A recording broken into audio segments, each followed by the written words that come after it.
فرصت کے لمحات میں غزالہ کی یاد بھی بڑی شدت کے ساتھ آتی۔ میں کوٹری سے باہر پھیلی ہوئی چاندنی کو دیر تک دیکھتا رہتا اور اس کے بارے میں سوچتا رہتا۔ وہ آج کل میرے بارے میں بہت فکر مند رہتی تھی۔ ویسے تو جنگل کی وہ راتیں بڑی سنسنی خیز تھیں۔ رات گئے جنگلی جانوروں کی دور افتادہ آوازیں بھی سنائی دیتی تھیں۔ ان میں ایک باریک تیز چیخ جیسی آواز بھی شامل ہوتی، جس کے بارے میں مجھے اور صفدر کو شک تھا کہ یہ چیتے یا تیندوے کی آواز ہے۔ ہمیں صبح کے وقت 2-3 مرتبہ گھمانے پھرانے کے لیے باہر نکالا جاتا۔ اس دوران میں 3 مسلح افراد ہمارے ساتھ مسلسل رہے۔ لارس قبیلے کی یہ بستی ایک درمیانے سائز کے قصبے سے چھوٹی نہیں تھی۔ بستی کو 2 طرف سے جھیل کے پانی نے گھیرے میں لے رکھا تھا۔ باقی 2 جانب بڑی محنت سے کانٹے دار جھاڑیوں کے انبار لگا کر فصیل سی بنا دی گئی تھی۔ مزید احتیاط کے طور پر اس فصیل کے اندر گارے اور مٹی کی 6-7 فٹ اونچی دیوار بھی بنی ہوئی تھی۔ اس حصار سے باہر نکلنے کے لیے 2 جگہ راستے موجود تھے۔ میرا اور صفدر کا مشترکہ خیال تھا کہ ہمارے بارے میں کوئی حتمی فیصلہ ہونے تک ہمیں عالم برزخ میں رکھا گیا ہے۔ غالباً ہمیں کوٹری میں بند رکھ کر ہمارے بیانات کی صحت جانچی جا رہی تھی۔ یہ معلوم کیا جا رہا تھا کہ کیا واقعی ہمارے ساتھ وہ کچھ ہوا ہے جس کا ہم نے دعویٰ کیا ہے، یا پھر یہ کوئی چال ہے۔ تیسرے روز الگ صبح صفدر نے مجھے جھنجھوڑ کر جگا دیا۔ کیا قیامت ٹوٹ پڑی ہے صبح صبح؟ ٹوٹی تو قیامت ہی ہے، لیکن یہ صبح صبح نہیں ہے، 10 بج رہا ہے، صفدر نے کہا اور روزن کی طرف اشارہ کیا۔ روزن میں سے قیامت کا شور ہماری آرام گاہ میں داخل ہو رہا تھا۔ یہ ڈھول پیٹے جانے کا شور تھا، اور یہ کوئی تنہا ڈھول نہیں تھا۔ درجنوں ڈھول تھے جو ایک ساتھ پوری طاقت سے بجائے جا رہے تھے۔ شاید یہ لوگ اپنے مرے ہوئے بزرگوں کو قبروں سے برآمد کرنے کا ارادہ رکھتے تھے، یا پھر کانوں کے پردے پھاڑنے کا کوئی مقابلہ جاری تھا۔ صفدر بولا، مجھے تو لگتا ہے سردار اور اس کے مصاحب ہمارے ساتھ لنچ کرنا چاہتے ہیں، اس لیے ہمیں جگانے کے لیے ڈھول بجا رہے ہیں۔ لیکن یہ لنچ ہمارے ساتھ کیوں کرنا چاہتے ہیں؟ ہو سکتا ہے ہمارے بیانات کی تصدیق نہ ہو سکی ہو، لہٰذا وہ ہمارے ساتھ لنچ کرنا چاہتے ہو، یعنی ہمیں بھون کر کھانا چاہتے ہو۔ بڑی اچھی باتیں کر رہے ہو آج کل صفدر۔ زندگی کی شام نظر آنے لگے جناب، تو اچھی باتیں کرنی چاہیے۔ میں نے رکوع کے انداز میں جھک کر روزن سے باہر جھانکنے کی کوشش کی۔ ایک عجیب منظر نظر آیا۔ ایک درمیانے سائز کے سیاہ ہاتھی پر بے شمار رنگ پھینک کر اسے ٹیکنیکلر کر دیا گیا تھا۔ ایک حبشی جو خود بھی رنگوں سے لتڑا ہوا تھا اس ہاتھی پر کھڑا تھا اور بے ڈھنگا سا رقص کر رہا تھا۔ ہاتھی کے ارد گرد مرتزن نے گھیرا بنا رکھا تھا اور ڈھول کی سماعت شکن تھاپ پر ناچ رہے تھے۔ جلدی یہ منظر نگاہوں سے اوجھل ہو گیا۔ اسی دوران میں ہماری کوٹری کا دروازہ کھلا اور ایک دراز قد حبشی لڑکی خوشبو میں بسی ہوئی اندر داخل ہوئی۔ اس کے بالوں میں ایک بڑا سا جنگلی پھول سجا تھا اور گلے میں مالا تھی۔ ایک مختصر چرمی لباس اس کے بالائی جسم پر تھا اور یہ اسے ڈھانپ کم اور دکھا زیادہ رہا تھا۔ وہ چرمی لنگوٹی جو اس کے زیریں جسم پر تھی گھٹنوں سے 1 فٹ اوپر ہی کہیں اختتام پذیر ہو گئی تھی۔ لڑکی نے سفید دانتوں کی نمائش کی اور 2 لباس ہماری خدمت میں پیش کر دیے۔ یقیناً وہ یہی چاہتی تھی کہ ہم اپنے پھٹے پرانے خستہ حال لباس اتار کر یہ خلت فاخرہ پہن لیں۔ لڑکی کے جانے کے بعد ہم کافی دیر تذبذب میں رہے۔ آخر صوفیہ روزن میں نمودار ہوئی اور اس نے زور دے کر ہمیں کہا کہ ہم یہ لباس تبدیل کر لیں، کیونکہ ہمیں عزت مآب سردار کی خدمت میں پیش ہونا ہے۔ صوفیہ کی آواز ڈھولوں کی دھمک میں بمشکل سنائی دے رہی تھی۔ صفدر نے پوچھا، یہ باہر کیا شور شرابہ ہو رہا ہے؟ یہ بوما مکمل ہونے کی خوشی منائی جا رہی ہے۔ یہ جشن آج رات بھر جاری رہے گا۔ بوما؟ یہ کیا بھلا ہے؟ اوہ سوری، بوما دراصل افریقی زبان میں رہائش گاہ کو کہتے ہیں، لیکن جس بوما کا میں ذکر کر رہی ہوں وہ عبادت گاہ ہے۔ تم نے جھیل کے کنارے بلند و بالا عمارت دیکھی ہوگی نا جس پر جھنڈا لہرا رہا ہے؟ وہی بوما ہے۔ قبیلے کے لوگوں نے 8 ماہ کی شب و روز محنت کے بعد اسے تیار کیا ہے۔ آج سے اس میں عبادت شروع کی جا رہی ہے۔ صوفیہ کے جانے کے بعد ہم نے لباس تبدیل کیا اور یہ اسکرٹ نما چیز تھی۔ یہ جسم کو گھٹنوں سے لے کر کندھوں تک ڈھانپتی تھی، تاہم ایک کندھا اوریا رہتا تھا۔ یہ کسی جانور کی کمائی ہوئی نرم کھال تھی جس پر رنگ سے داغ دھبے ڈالے گئے تھے۔ صفدر نے تعریفی نظروں سے مجھے دیکھتے ہوئے کہا، لگتا ہے کہ آپ نے اب تک جو بھی لباس پہنتے رہے نا وہ آپ کے لیے نہیں تھے۔ آپ کا اصل لباس تو یہی ہے۔ کاش میرے پاس کیمرہ ہوتا اور میں آپ کی ایک تصویر اتار سکتا۔ کاش تمہارے پاس کیمرہ ہوتا اور میں سے توڑ کر تمہاری بات کا صحیح جواب دے سکتا۔ میں سچ کہہ رہا ہوں شاہ جہاں صاحب، غزالہ آپ کو اس لباس میں دیکھے نا تو باغ ہو جائے، بلکہ پاکستان میں بھی شفتہ، ساہی صاحب، حمزہ، انجم سب آپ کی بلائے لانے پر مجبور ہو جائیں گے۔ سینے سے ایک آہسی نکل گئی۔ صفدر نے روانی میں کیسا فقرہ بول دیا تھا! اس ایک ہی جملے نے ذہن کے پردے پر کئی منموہنے چہرے اجاگر کر دیے۔ وہ سبھی ہمارے پیارے تھے، ہمارے دکھ درد کے ساتھی اور ہمارے اندر کی آن جان تھے۔ ہماری جان ان کے اندر تھی۔ ہم بیٹھے بٹھائے ان اچانک لوگوں سے دور ہو گئے تھے، نہ نام، نہ پیام، نہ کوئی اطلاع۔ ان سب کو سوچوں اور اندیشوں کی سولی پر چڑھا کر ہم سینکڑوں ہزاروں میل دور آ بیٹھے تھے، اور یہ کوئی 2-4 روز کی بات نہیں تھی، اب مہینوں گزر چکے تھے۔ چند روز پہلے میں نے ارادہ کیا تھا کہ کیمپس میں جا کر کنگ سے درخواست کروں گا کہ اس سے کہوں گا کہ وہ پاکستان میں میرا ٹیلی فونک رابطہ کرا دے۔ میں صرف اپنے ساتھیوں کو اپنی خیریت کی اطلاع دینا چاہتا ہوں، لیکن اس ارادے کو عملی جامہ پہنانے سے پہلے ہی مجھے اور صفدر کو ایک ٹرسٹ سے فرار کروایا گیا، اور اب ہم دونوں گھنے جنگلات میں گھری ہوئی اس جھیل کے کنارے موجود تھے۔ یہ مقام ٹرسٹ سے سینکڑوں میل کے فاصلے پر نہیں تھا، پھر بھی جدید سہولتوں سے آراستہ ٹرسٹ کے مقابلے میں یہ جگہ پتھر کے زمانے کی بستی ہی لگتی تھی۔ اتنے میں دروازہ کھلا اور صوفیہ کے علاوہ 2 مسلح قبائلیوں کی صورت نظر آئی۔ رائفلیں ان کے کندھوں سے جھول رہی تھیں۔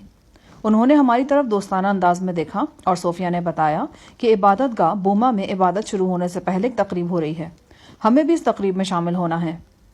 ہم صوفیہ کے ساتھ عظیم الشان بوما کے سامنے پہنچے۔ بوما کا بچا کھچا کام آج مکمل ہو چکا تھا۔ اس کے عین سامنے جھیل کے کنارے ایک بڑا سا پنڈال بنایا گیا تھا۔ یہاں رنگدار لباس پہنے سینکڑوں مرد و زن جمع تھے۔ بوما کی دہلیز سفید پتھر کی 3 سیڑھیوں سے منسلک تھی۔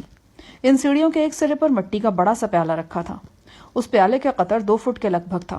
اس میں ایک سفید محلول چمک رہا تھا۔ جیسا کہ بعد میں معلوم ہوا وہ ہتنی کا دودھ تھا۔ ہم دونوں کو بھی تماشائیوں کے درمیان بٹھا دیا گیا۔ بوما کے سامنے ایک چبوترا تھا جس کے گرد تقریباً 3 درجن ڈھولچی جمع تھے اور بڑے بڑے نقاروں کو جوش و خروش سے بجا رہے تھے۔ اس شور کے سبب کان پڑی آواز بھی سنائی نہیں دیتی تھی۔ چبوترے پر 10-15 سیاہ فام دوشیزائیں کوئی مذہبی رقص پیش کر رہی تھیں۔ ان میں سے ہر ایک کے ہاتھ میں خنجر تھا اور وہ والہانہ رقص کے دوران اس خنجر کو بڑی وحشت سے حرکت دیتی تھیں۔ ان کے بالائی جسم بالکل عریاں تھے، صرف زرد پھولوں کے ہار ان کے گلے میں تھے جو ان کے جسموں کو چھپانے کی ناکام کوششیں کر رہے تھے۔ رقص کے وحشیانہ انداز کو دیکھتے ہوئے خوف محسوس ہوتا تھا کہ کہیں یہ دوشیزائیں خود کو زخمی ہی نہ کر لیں، اور پھر یہی ہوا۔ ڈھول کی سماعت شکن گونج کو چیرتی ہوئی ایک چیخ سنائی دی۔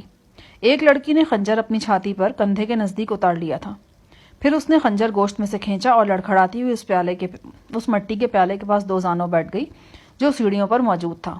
وہ ایک ہاتھ سے اپنے عریاں زخمی کندھے کو تھامے ہوئے پیالے پر جھک گئی۔ سرخ خون پیالے کے اندر ٹپکنے لگا۔ چند سیکنڈ بعد وہ سیدھی ہوئی اور اپنا زخمی کندھا دبائے ایک طرف نشیب میں اوجھل ہو گئی۔ اس کے پرشباب چہرے پر تکلیف اور گھبراہٹ کے تاثرات تھے۔ باقی کی دوشیزائیں بدستور محو رقص تھیں۔ تب ڈھول کی دھما دھم میں ایک اور مدھم چیخ ابھری۔ ایک اور دوشیزہ نے خنجر اپنی چھاتی پر کندھے کے قریب پیوست کر لیا تھا۔ اس نے خنجر کھینچا اور اڑی ہوئی رنگت کے ساتھ لڑکھڑاتی ہوئی پیالے کے قریب پہنچ گئی۔ یہی عمل یکے بعد دیگرے 13 لڑکیوں نے دہرایا اور پیالہ آدھے کے قریب جوان تازہ لہو سے بھر دیا۔ رقص ختم ہو چکا مگر ڈھول اسی جوش و خروش سے بجائے جا رہے تھے۔ اس کے بعد ایک فربہ اندام شخص چبوترے پر آیا۔ اس نے ہاتھ سے اشارہ کیا۔ تمام مرد حضرات اپنی جگہ پر کھڑے ہو گئے۔ ایک دوسرے شخص نے بڑے غور سے ہجوم کو دیکھا۔ جو افراد مرد ہونے کے باوجود ابھی تک زمین پر بیٹھے تھے انہیں بھی کھڑا ہونے کا حکم دیا گیا۔ ان میں صفدر اور میں بھی شامل تھے۔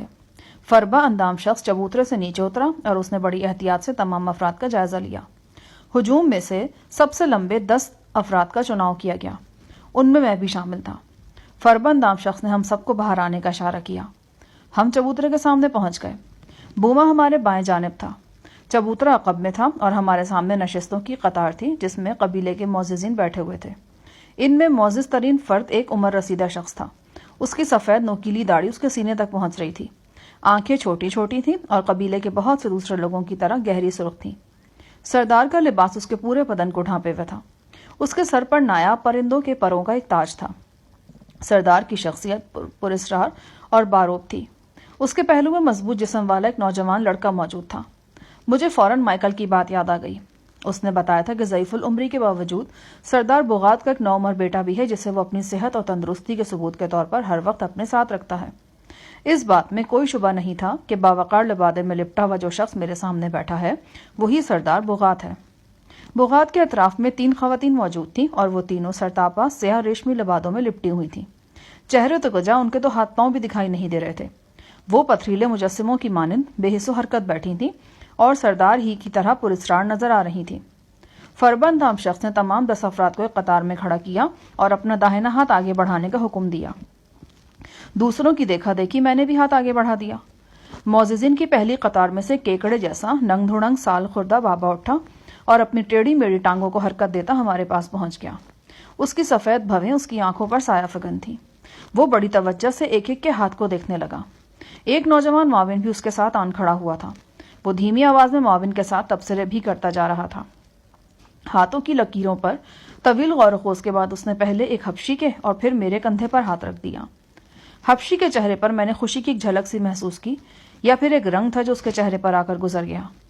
نائب سردار لارو نابے آگے بڑھا اور اس نے ہم دونوں کی شان میں چند الفاظ بڑے متبرک انداز میں کہے۔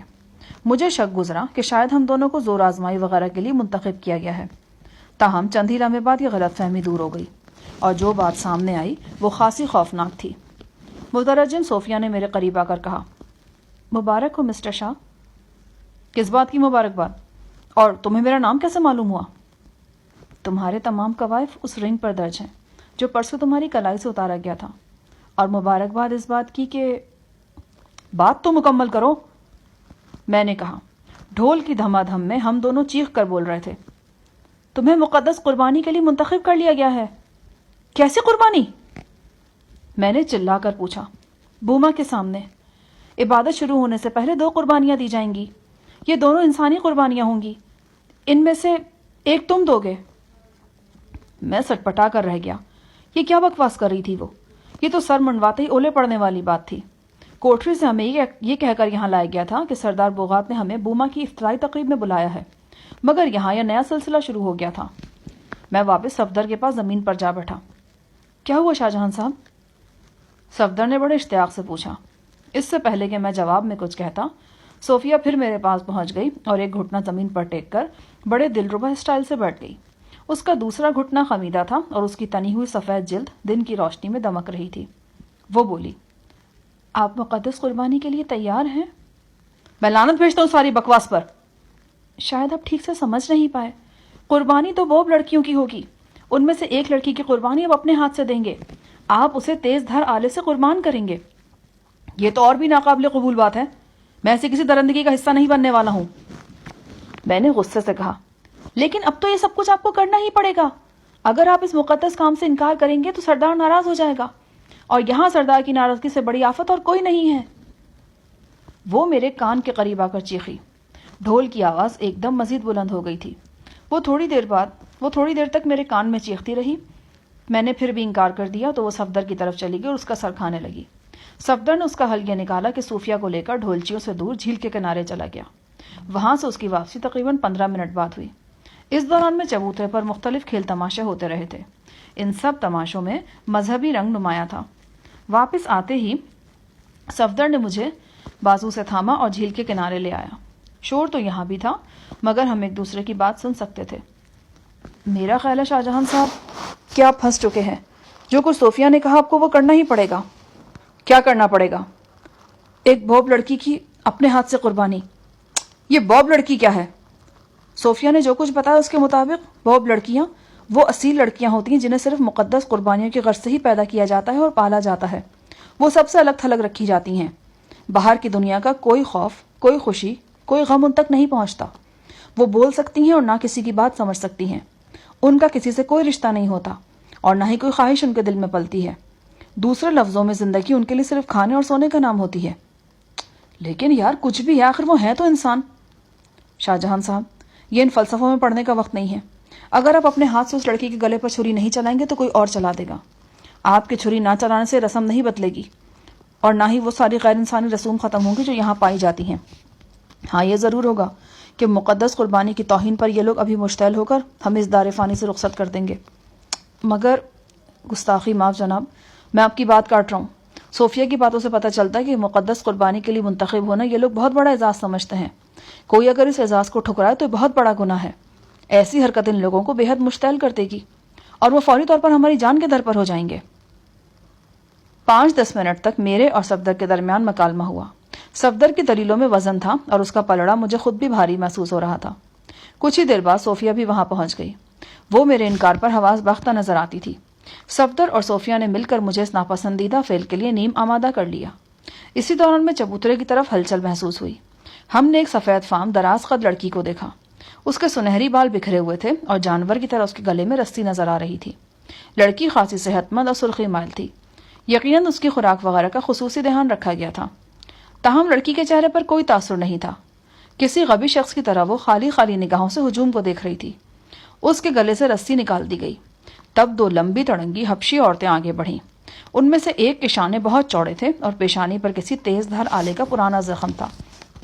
اس نے بڑی شفقت سے لڑکی کے سر پر پیار دیا، پھر اس کے گریبان میں ہاتھ ڈالا اور ایک ہی جھٹکے سے لڑکی کا اسکرٹ نما لبادہ سامنے سے پھاڑ دیا۔ اسی دوران میں دوسری عورت نے بھی خوفزدہ لڑکی کو دبوچ لیا اور لباس کی بچی کھچی دھجیاں اس کے جسم سے نوچنے کی کوشش کرنے لگی۔ اپنے جبلی تقاضے کے تحت لڑکی مزاحمت پر اتر آئی۔ بے شک وہ صحت مند تھی، مگر دیوہیکل حبشی عورتوں کے سامنے اس کی پیش کہاں تک جا سکتی تھی؟ انہوں نے پلک جھپکتے میں اس لڑکی کو چبوترے کے فرش پر گرا دیا اور اس کے جسم سے کپڑے کا ہر تار نوچ لیا۔ اب وہ برہنہ تھی۔ میں نے تماشائیوں کی طرف دیکھا۔ مجھے کسی کی نگاہ میں دلچسپی یا شوق نظارہ کا عنصر دکھائی نہیں دیا۔ بس ایک مذہبی عقیدت تھی جو ہر چہرے پر سایہ فگن تھی۔ ہونٹ مناجات کے انداز میں بدبدا رہے تھے۔ یہ دونوں گرنڈیل عورتیں نوجوان لڑکی کو دبوچ کر عین قربان گاہ پر لے آئیں۔ جیسا کہ میں نے بتایا، یہ قربان گاہ دراصل 3 سفید سیڑھیاں تھیں جو عبادت گاہ کی دہلیز سے ملتی تھیں۔ لڑکی کو دبوچ کر سیڑھیوں پر لٹا دیا گیا۔ وہ حبشی جو میرے ساتھ ہی مقدس قربانی کے لیے منتخب ہوا تھا، ایک تیز دھار چھری لیے نمودار ہوا اور لڑکی کی شہرک کے قریب 2 زانوں بیٹھ گیا۔ لڑکی ایک بار پھر پورے زور سے مچلی اور اس کی ٹانگیں گرنڈیل عورت کی گرفت سے نکل گئیں۔ یہ دیکھ کر ایک اور موٹی تازی عورت دوڑ کر اس کی مدد کو پہنچ گئی اور لڑکی کو پوری طرح دبوچ لیا گیا۔ اس دوران میں لڑکی نے اپنے حلق سے ایک چیخ جیسی نامانوس آواز بلند کی۔